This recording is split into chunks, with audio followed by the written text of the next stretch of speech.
Paano natin ginawa yan? Madali lang yan, turuan ko kayo. Let's go! So ang una natin gagawin, syempre gagawa tayo ng video. So mag-set up muna tayo ng upuan, set up yung camera with tripod, tapos ayan. Take acting konti, thumbs up, tapos tayo.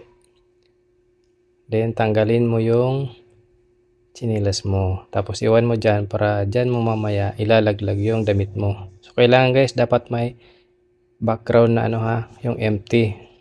Then tapos ganyan, tapon mo lang. Then punta ka na sa CapCut. Tap new project. Hanapin yung video na ginawa.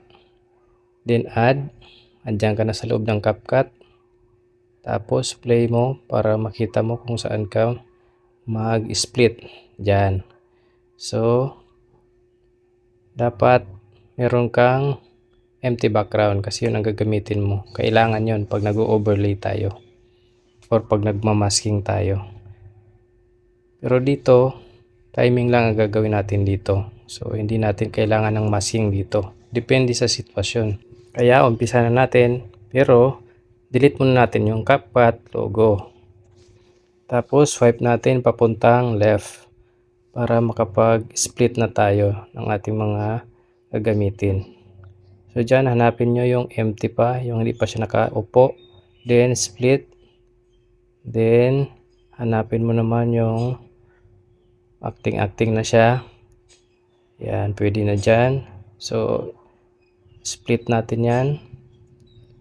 Tapos, i-delete na natin yung sa unahan niya kasi wala na gamit yun. Tapos, play ulit natin. Okay. Hanapin mo yung pagtayo niya. So, i-split mo naman yan dyan. Tapos,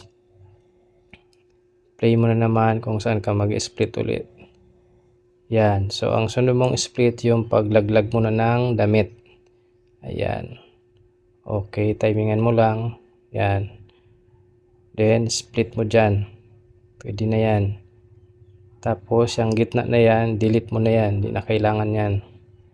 Tapos, yung clip na yan, habang naka-white, i-overlay natin. Tapos, dalihin sa left.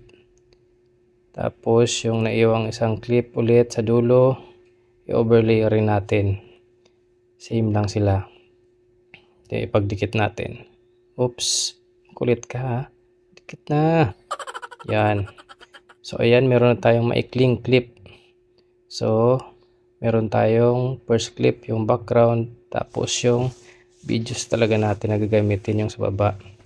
Tapos, focus tayo sa second clip. So, dyan, i-timing mo lang yung pag-upo. Tapos, pagtayo niya, mawawala na. So, dito, hindi na kailangan natin ng mask. So, ayan, tiniming lang natin pero okay na. So, dahil may sobra, split na natin. Tapos, i-delete natin. Yan, delete na yung sobra. Tapos, play ulit natin kung ox na ba.